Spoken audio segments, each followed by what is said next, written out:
Good evening. Glad to be here again this week, and it's nice to be to have the topic of our reflection today be the daily readings. And one of the reasons for me personally that's really a rewarding experience is that this is the readings for Thursday, and before all of the quarantine and all of the things that have been happening for the past 3 months, members of the St. Charles staff took turns doing communion services on Thursdays. So it feels, there's a sense of normalcy to it in looking at the readings and kind of considering what a reflection would be, and to kind of visualize the experience of actually giving this from our chapel. So I'd be dressed a little bit nicer. And normally I kind of make most of my reflection about the gospel, but this morning or this evening, looking at the readings for Thursday, it's really ironically the first reading in the responsorial psalm that kind of jump out. That line in the first reading, "My heart is overwhelmed, my pity is stirred. I will not give vent to my blazing anger." And that line in the responsorial psalm, "Let us see your face, Lord, and we shall be saved." Both of those remind me of kind of a funny but really profound moment I had this past week, last week. I went to Ocean City, New Jersey for my nephew's First Holy Communion, and I walked into a Catholic parish that did not feel like ours. And by that I just mean I have been quarantined. I've had a very controlled environment here. When I'm with the boys, my boys, we're home. They haven't been anywhere, and when we go out, we go for a hike on a path that is wide, and all this kind of stuff. And I walk in to, now that we are back and have people coming to church through a sign-up genius. There are ushers there. If you haven't been yet and are worried, I'll say, there's no obligation, but I'll still say I was worried, and it feels unbelievably safe. And I am proud to be a member of the staff who takes this whole process of getting us back so seriously. And I walked into this church in Ocean City that felt a lot different. And I sat down and looked around at many people who were not wearing masks, who were closer than I thought they should be, and it was a whole thing. And I sat there in a place where I want to feel safe and I want to feel present, and I was far from it. I wasn't paying attention to where I should have been. I was mostly concerned and uncomfortable. And at the end, I walked out, and I was, it was just a very different experience for me. And there were a lot of things.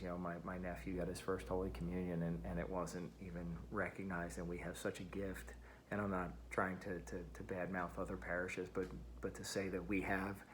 There are members of our community just this past weekend who got their First Holy Communion. And Monsignor has this wonderful ability to make the entire Mass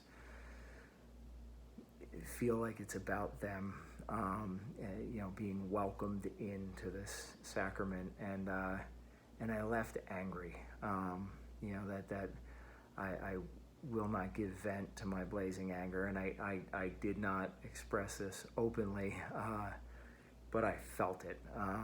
And then I said my goodbyes to my family, and I got in the car and started to go. And on my ride home, I stopped in line at the drive-thru at a Dunkin' Donuts, and I was, as much as I wouldn't like to, as I'd rather not admit this, I was fuming, and I'm just anxious about the experience of quarantine and all that, and I had a moment where I had to stop myself, and it was like gridlock in the line, so I actually put the car in park and had a moment of prayer and just asked God. I said, this isn't how I want to be. I don't want to be angry. I need help.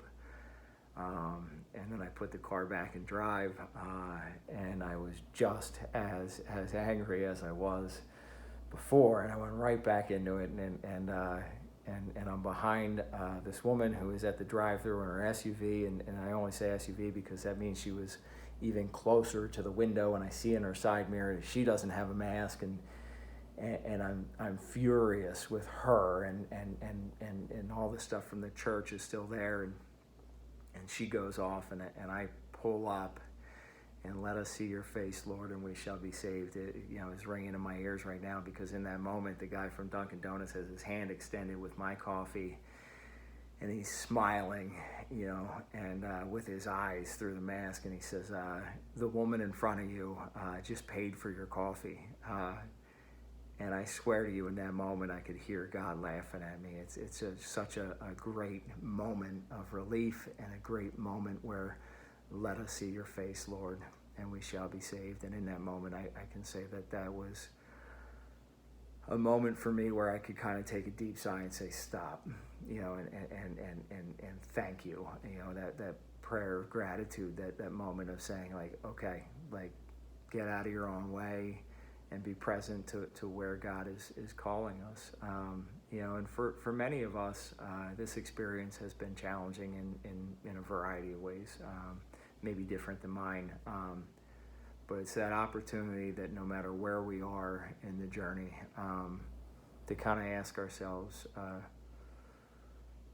where are we being called to see your face, Lord, and how can we be saved in this moment? How can we be more present to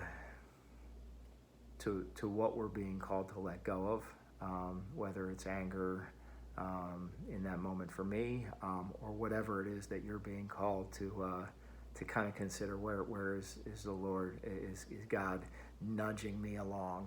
Where do I need to put a little more energy into kind of addressing something where I can be more spiritually fit? What is preventing me from seeing the face of God? And that's a great opportunity, whether it's in quarantine or any day for that matter, to take that moment in prayer and say, what today prevents me from seeing you?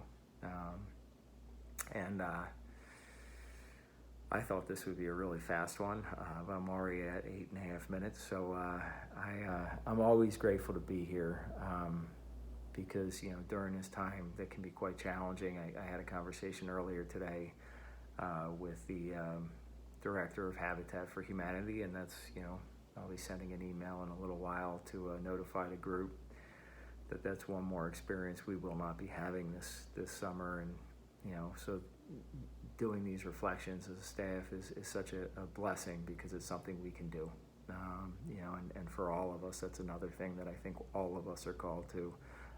Where can we practice our faith in all the normal ways, the ways that we may have taken refuge in and great comfort in the past that we can't do now? Where can we